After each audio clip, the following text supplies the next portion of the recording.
mereka yang hanya berpikir tentang kesucian, pada akhirnya hanya akan menguap layaknya debu, yang artinya mereka tidak akan pernah benar-benar suci, kecuali dalam anggapan dan persepsi mereka sendiri.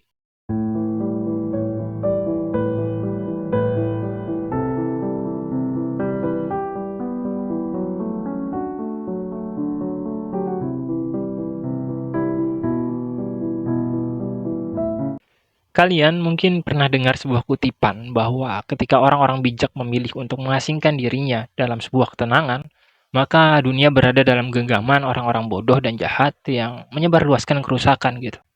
Situasi tersebut melahirkan sebuah dilema tersendiri, khususnya bagi mereka para pencari kebenaran yang berusaha memahami dan mendalami nilai-nilai kehidupan, seperti sebuah pertanyaan yang muncul ketika orang tersebut sedikit banyak telah memahami hidup, yakni, apakah saya harus menjauhi dunia yang rusak, atau dikarenakan saya tahu bahwa dunia ini rusak, maka saya harus berusaha memperbaikinya. Pada dasarnya, kehidupan asketis yang menjauhi sebuah peradaban memanglah terdengar lebih menjanjikan, di mana seseorang dapat fokus untuk mengontrol kesadarannya dan masuk lebih jauh pada jenis kehidupan spiritual. Namun, ketika di luar sana, pada faktanya masih banyak yang membutuhkan bantuan, bahkan dalam bentuk uluran tangan agar lebih tenang di dunia yang penuh kegilaan ini, apa yang harus dilakukan? Apakah kita punya tanggung jawab untuk menyelamatkan dan membantu orang lain? Mari coba kita cari jawabannya.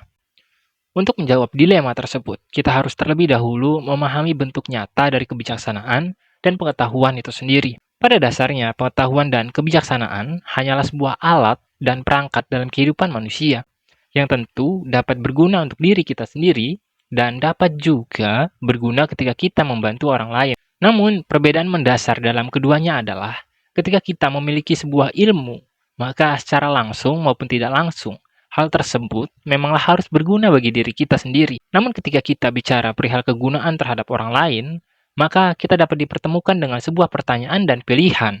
Apakah kita mau dan mampu untuk membantu orang tersebut? Hal itu dikarenakan resiko yang dapat kita temukan ketika kita meminjamkan alat atau benda yang kita miliki terhadap orang lain.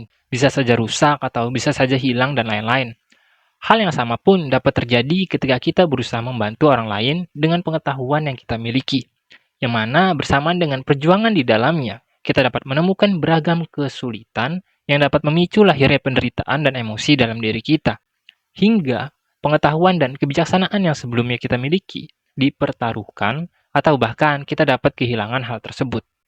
Jadi, wajar jika kebanyakan orang bijak lebih memilih untuk menyendiri dan enggan untuk turun gunung guna membantu orang lain dengan pengetahuan yang dimilikinya.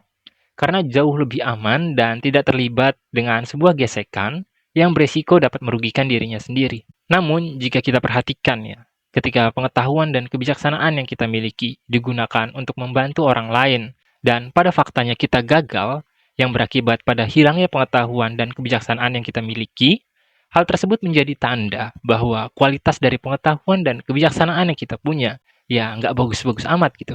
Jadi, pertaruhan yang terjadi justru dapat mengantarkan kita pada pencarian jenis pengetahuan dan kebijaksanaan yang jauh lebih baik dan lebih berkualitas gitu. Contoh gampangnya gini deh, kita memiliki sebuah pedang dari kayu yang menyimbolkan pengetahuan dan kebijaksanaan yang kita miliki. Ketika kita gunakan pedang kayu tersebut untuk membantu orang lain, dan pada akhirnya pedang tersebut hancur atau kalah, maka di saat bersamaan kita dapat menyadari bahwa kualitas dari pedang yang kita miliki itu buruk gitu. Hingga nantinya kita dapat membuat pedang yang lebih baik menggunakan besi dan baja.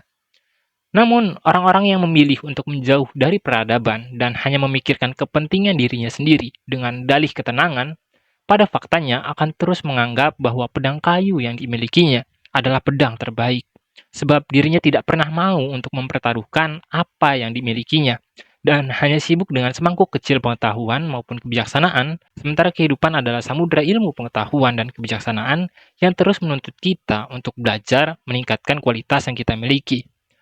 Hal yang sama dapat kita lihat dalam kisah Basudewa Krishna dan Arjuna.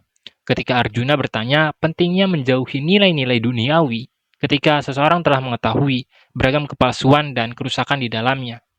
Namun, Basudewa menjawab bahwa mereka yang hanya berpikir tentang kesucian, pada akhirnya hanya akan menguap layaknya debu, yang artinya mereka tidak akan pernah benar-benar suci, kecuali dalam anggapan dan persepsi mereka sendiri.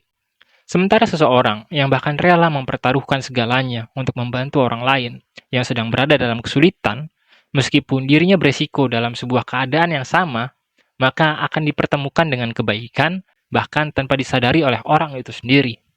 Mereka yang menyadari bahwa kehidupan yang dimilikinya bukanlah miliknya, dan pengetahuan serta kebijaksanaannya adalah sebuah tanggung jawab, maka akan mengerti bahwa melakukan yang terbaik untuk orang lain yang membutuhkan pertolongan adalah sebuah kewajiban. Layaknya Prometheus yang rela disiksa oleh Dewa Zeus demi menyelamatkan manusia.